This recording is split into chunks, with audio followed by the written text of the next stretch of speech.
Hai semuanya, baru nonton channel ini, selamat datang. Di video kali ini kita akan bahas yang ringan-ringan dulu tapi tetap seru. Sekalian kayak peredaman gitu. Dari kemarin kan kriminal mulu. Nah, kalian pernah nggak sih ngelihat orang kok mirip banget gitu mukanya sama kalian? Ya nggak tahu emang karena muka lu pasaran aja, atau jangan-jangan dia adalah kembaran kamu? Atau misalkan kalau ngelihat artis zaman jebot yang sekarang udah nggak ada, ataupun kayak tokoh-tokoh zaman dulu nih, kayaknya kok mukanya mirip sama orang yang kamu kenal ya di zaman sekarang. Masa iya sampai bisa sama banget begitu padahal nggak ada hubungan darah sama sekali? Boro-boro hubungan darah, negaranya aja juga jauh beda kan. Satu misalnya di Indonesia, satu di Zimbabwe tuh. Jadi terkadang tuh hal-hal seperti ini suka bikin heran. Apa iya yang namanya reinkarnasi itu beneran ada? Soalnya kalau cuma sekedar mukanya mirip ya nggak begitu heran-heran banget kali ya. Ibaratnya kan kalau ngelihat kita Nicholas Saputra sama gue juga susah dibedain tuh. Orang yang begitu jangan diladenin. Kalau orang gila diladenin, kita pun jadi ikut-ikutan gila. Nah, tapi lain ceritanya, kalau reinkarnasi yang ada di zaman sekarang, orangnya tuh bisa tahu segala cerita dan kehidupan dari orang versi di zaman dulunya. Yang mana yang tadi punya hubungan darah aja kagak ada, kok tahu-tahuan dari mana dia segala tetek mengek cerita kehidupan orang yang udah nggak ada udah lama tuh. Nah, di sini ada sebuah cerita yang biasa lagi dibahas di mana-mana tentang seorang bocah laki-laki yang katanya adalah reinkarnasi dari Putri Diana. Nah loh, tambah unik nih, Putri Diana kan cewek, kenapa reinkarnasinya jadi laki? Operasi apa bagaimana tuh? Jadi ceritanya ini ada seorang presenter asal televisi Australia bernama David Campbell. Nah, si David ini punya anak laki-laki yang berumur 4 tahun bernama Billy. Anehnya, putranya si Billy ini mengaku kalau dia adalah reinkarnasi dari Putri Diana. Padahal nggak pernah ada yang cerita siapapun mengenai Putri Diana ke Billy ini. Yang mana, balik lagi, dia kan masih anak kecil. Sedangkan cerita Putri Diana tuh lama banget. Kejadiannya pasti sebelum dia lahir lah. Dan juga Billy ini kan tinggalnya di Australia. Sedangkan Putri Diana di UK. Lah ongkos pesawatnya juga udah jauh banget mahal tuh. Jadinya memang serandom itu, gengs. Kepada sang ayah nih, Billy mengatakan kalau dia ingat semuanya secara detail berbagai kejadian di masa lalu saat katanya dirinya menjadi seorang Putri Diana. Dan semua itu ditarakan sama Billy saat dia masih usia 2 tahun. Jadi baru lancar-lancar ngomong tuh, malah yang diomongin katanya dia adalah reinkarnasi dari Putri Diana. Apakah gak heran itu emak bapaknya? Kejadian awalnya nih, waktu Billy ini menunjuk gambar Putri Diana di sebuah postcard dan dia terus bilang, lihat itu aku waktu menjadi seorang putri. Begitu, gengs. Balik lagi seperti yang gue jelasin di awal ya, bapaknya David ini jadinya bingung karena dia ini nggak pernah nyeritain apapun ke anaknya mengenai kerajaan Inggris ataupun yang berbau-bau Putri Diana. Nah, tapi komentar Billy ini terus berlanjut. Dia ini sampai pernah bilang kalau di kehidupannya dulu dia memiliki saudara laki-laki yang bernama John. Lah, siapa sih John? Emangnya Putri Diana punya saudara laki-laki namanya John? Pas dicek ternyata beneran dong, gengs. Padahal berita tentang ini tuh jarang banget dipublish di media. Yang ternyata memang benar Putri Diana mempunyai seorang saudara bernama John yang sudah meninggal sebelum Putri Diana itu lahir. Jadi yang tahu itu hanya keluarga terdekat aja. Sana itu jadinya kebetulannya, gengs. Gua aja yang pernah ngikutin berita tentang Putri Diana nggak tahu mengenai masalah ini. Tapi keanehan dan kebetulan nggak sampai di situ aja, gengs. Setiap kali si Billy ini ngelihat gambar ataupun foto dari Pangeran William dan Pangeran Harry, dia selalu bilang kalau mereka itu adalah anak laki-lakinya. Ya lo bocah.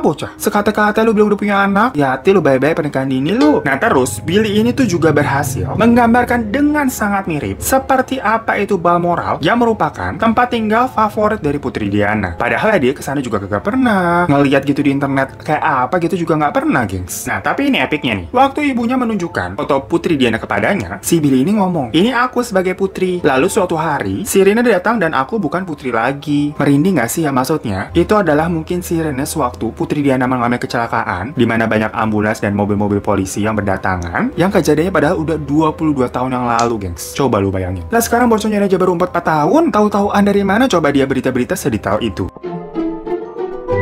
Sebenarnya, kisah yang selalu bikin kita bisa terheran-heran nih. Karena kalau dianggap kebetulan kok ya kebetulan banget. Tapi kalau reinkarnasi juga ya percaya nggak percaya. Itu banyak kejadian, gengs. Kisah yang mirip-mirip dan bikin merinding juga nih. Itu datang dari anak laki-laki bernama James Leininger. Nah, sewaktu kecil, James ini tiba-tiba kayak teringat akan kehidupan dia sebelumnya. Yang mana dia nih bilang, dulunya dia adalah seorang pilot dari sebuah pesawat perang angkatan udara di Amerika. Nah, statement itu kayak tiba-tiba aja dilontarin sama si James sewaktu dia diberikan mainan pesawat terbang sama bapaknya. Awalnya orang tua James ini tidak terlalu menanggapi omongan anaknya itu. Ya siapa juga sih yang percaya kalau ada anak kecil ngomong kayak gitu? Namun semenjak kejadian tersebut, James menjadi semacam terobsesi dengan pesawat terbang dan sering mengalami mimpi buruk. Dia ini selalu bermimpi sedang mengendarai pesawat tempur dalam situasi peperangan sampai dia ini kayak bangun teriak-teriak dan nangis. Dimana kan yang namanya perang ada tembak-tembakan, ledakan sama kayak banyak kecelakaan gitu. Ya pokoknya nyeremin lah buat anak bocah kayak gitu kan. Dan hal tersebut terus-menerus terjadi sampai James ini berumur 3 tahun, yang hal-hal tersebut atau mimpi-mimpinya selalu ia ceritakan kepada orang tuanya. Suatu hari ceritanya nih, dia lagi nonton acara TV tentang pesawat terbang gitulah gengs. Tiba-tiba dia memberitahukan kepada orang tuanya dengan detail dan jelas mengenai bagian-bagian dari pesawat terbang. Terus gimana cara perawatannya, dan gimana juga dia tuh bisa menjelaskan prosedur sebelum terbang dengan baik dan benar. Lalu ia juga bercerita kalau dulunya ia tuh terbang dengan pesawat bernama Natoma dan selalu didampingi oleh seorang co-pilot bernama Jack Larson. Tentunya dari penjelasan tetek bengek dia nih tahu mengenai pesawat terbang itu aja udah bikin heran ya. Akhirnya ayahnya nih kepo, nyari tahu lah dia tentang semua apa yang anaknya omongin. Ini anak gua kesurupan apa bagaimana sih? Tapi kok kalau dia cuman halu, penjelasannya tuh bener gitu. Jadi kayak ngomongnya bukan kayak ngalor ngidul yang ngaco, tapi bener secara detail dan akurat. Toto ya udah bener dong tuh. Ayahnya ini menemukan sebuah fakta mengenai pesawat Natoma dan berhasil mencari keberadaan orang yang namanya Jack Larson, dimana ternyata si Jack ini tuh masih hidup walaupun dia udah tua, dan ternyata dia memang merupakan seorang co-pilot pesawat tempur waktu si Jack ininya masih muda. Lalu ada hal mengejutkan terjadi juga waktu si James kecil ini menyebutkan kalau katanya dia ini meninggal waktu dulu itu di tempat bernama Iwo Jima saat sedang melakukan pertempuran kayak pertempuran perang dunia kedua gitulah. By the way, Iwo Jima itu berada di Jepang ya. Yang mana maksudnya tempat Iwo Jima di Jepang juga kita jarang dengarnya nggak sih? Kayak tahu-tahuan dari mana si James itu tentang tempat tersebut. Sampai akhirnya sang ayah ini menemukan fakta lagi dari sebuah cerita yang hampir sama banget sama cerita anaknya tadi tentang seorang pilot bernama James M. Houston Jr. yang meninggal karena perang di Iwo Jima dengan mengendarai pesawat tempur bernama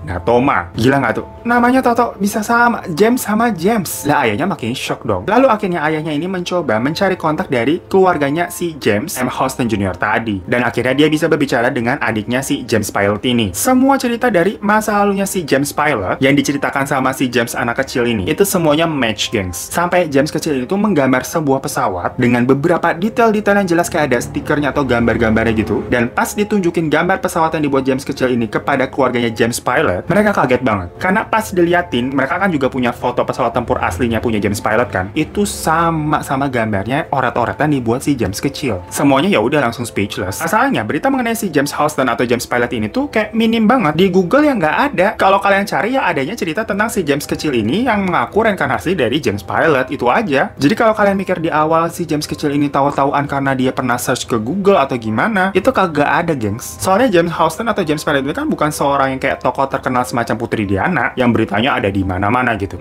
Aneh banget kan? Menurut kalian gimana? Itu reinkarnasi atau hanya kebetulan? Komen di bawah ya. Next selanjutnya ini ada seorang anak wanita bernama Barbro Cullen, yang mana dia lahir di Swedia 10 tahun setelah meninggalnya tokoh bernama Anne Frank. Sedikit informasi aja buat kalian yang nggak tahu Anne Frank itu saha ya teteh. Nah, Anne Frank ini sebenarnya cukup terkenal karena ceritanya banyak yang dijadikan buku dan film juga. Jadi waktu zaman perang dulu nih, Anne itu sembunyi dari kejaran Nazi dan dia semacam kayak nulis buku harian gitu yang isinya kayak puisi-puisi sedih gitu lah gengs. Sama ada kayak cerita-cerita tentang hidupnya yang mengharu biru. Namun ternyata pada akhirnya Nazi ini berhasil menemukan keberadaannya Anne sama orang-orang lainnya di suatu tempat persembunyian, dan akhirnya mereka dibawa hingga akhirnya meninggal. Nah, si ayahnya Anne ini itu ceritanya selamat dan dia berhasil menemukan buku hariannya Anne tadi yang ketinggalan di tempat persembunyian sebelum mereka ditangkap tuh. Nah, pas dibaca ya ala-ala cerita buku harian Naila begitu, kayak menguras air mata, menyentuh kolbu, yang mengharu biru pokoknya. Dimana akhirnya tulisan-tulisan yang dibuat Anne Frank itu dipublikasikan sampai akhirnya jadi terkenal, dan cerita tentang Anne Frank ini berada di mana-mana gitulah. Kalau kalian googling juga gampang. Nah, balik lagi kita ke ceritanya anak namanya Barbro. Semasa kecilnya, Barbro ini tuh tahu-tahu mengatakan kepada orang tuanya kalau dia adalah Anne Frank, dan orang tuanya saat ini bukan orang tua kandungnya. Durhaka itu anak ya. Barbro itu bercerita mengenai detail-detail dari kehidupan yang dulu sebagai Anne Frank. Tapi ya biasa seperti cerita sebelumnya tadi. Awalnya orang tuanya menganggap anaknya halu, namun kebiasaan Barbro ini makin lama semakin mirip dengan sosok Anne Frank. Secara natural, gengs. Kayak dia nih selalu merasa takut kalau ngelihat orang pakai seragam kayak baju-baju militer gitu. Terus dia juga mual kalau ngelihat kacang-kacangan. Soalnya kalau Anne Frank nih dulunya ya pasti dia trauma sama orang berseragam kan. Dan dia ini mengkonsumsi kacang selama 2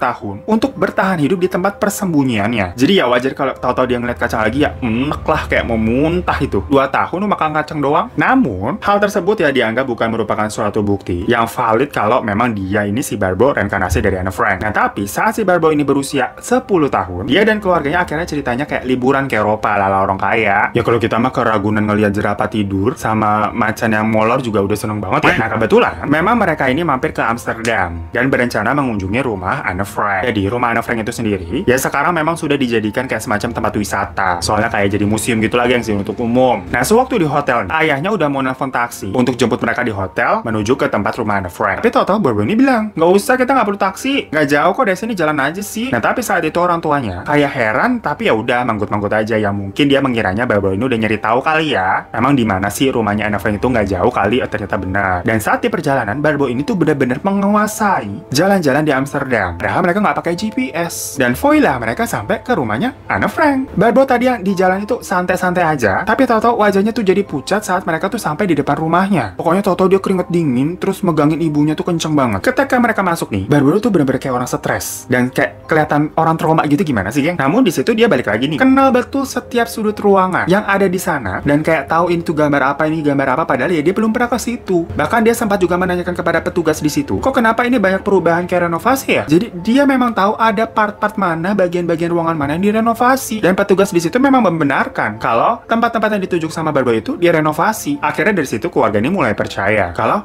iya kali ya, bener ya, ini anak gua ada hubungannya sama Anne Frank. Soalnya selain kebetulan-kebetulan tadi, Barbo kalian ini juga memiliki bakat menulis secara ajaib sedari kecil. Ketika dia berusia 11 tahun, seorang teman ayahnya nih pernah membaca catatan buku di buku hariannya Barbo dan menyadari kalau tulisan dari puisi-puisi yang dia buat itu kok kayak bagus ya untuk anak kecil kayak gini. Dari situ dikumpulin lah tulisan-tulisan tadi sama teman ayahnya. Dan pada umurnya Barbo ke-12 tahun, buku pertamanya akhirnya diterbitkan dengan judul Man of Earth. Dan buku itu menjadi buku puisi atau buku prosa yang bestseller di Swedia, geng. Jadi gaya bahasa dan penulisannya pun 11-12 sama Anne Frank. Dan karena itu Barbo menjadi sangat terkenal di sana. Dia sering kayak diundang masuk ke acara-acara televisi. Kalau di sini pasti udah diundang ke Hitam Putih atau ke Brownies kali ya. Nah, setelah masa kecilnya berlalu, dia semakin dewasa, ingatan kehidupannya tentang masa lampau menjadi Anne Frank itu mulai sedikit-sedikit tuh memudar. Namun hal ini justru melegakan untuk si Barbo sendiri. Karena akhirnya nih dia bisa menjalani kehidupan yang normal gitu, tanpa bayang-bayang ataupun memori-memori seram dari seorang Anne Frank zaman dulu yang bersembunyi dari Nazi. Nah, bagian ini tuh sebenarnya mirip banget sama gue nih pernah membahas tentang reinkarnasi kayak gini, tentang cerita The Pollock Twins, yang kalau kalian tertarik akan cerita-cerita reinkarnasi yang membingungkan tapi kayak bikin merinding, soalnya kok kejadiannya bisa begitu ya, kalian tonton aja abis ini ya, The Pollock Twins yang ini. Karena itu memang 11-12 banget, dimana mereka ini anak kembar yang merupakan reinkarnasi dari mendiang kakaknya. Jadi ceritanya dua kakaknya ini meninggal, terus orang tuanya ngelahirin lagi anak kembar, dimana si anak kembar ini kelakuannya, memorinya itu sama persis plek ketiplek sama kedua kakaknya udah nggak ada ini. Jadi kayak kedua kakaknya mati terus lahir lagi jadi si kembar. Ini mind blowing banget ya pokok ceritanya. So itu tadi cerita tentang reinkarnasi di video mission kali ini. Terima kasih buat kalian yang sudah menonton. Jangan lupa untuk klik subscribe di bawah buat kalian yang belum. Kalau kalian udah subscribe, terima kasih banyak udah support channel ini juga, boleh minta like ya. Dan jangan lupa juga follow Instagram gue @herotarifan. Sampai jumpa di kasus misting selanjutnya. Dadah.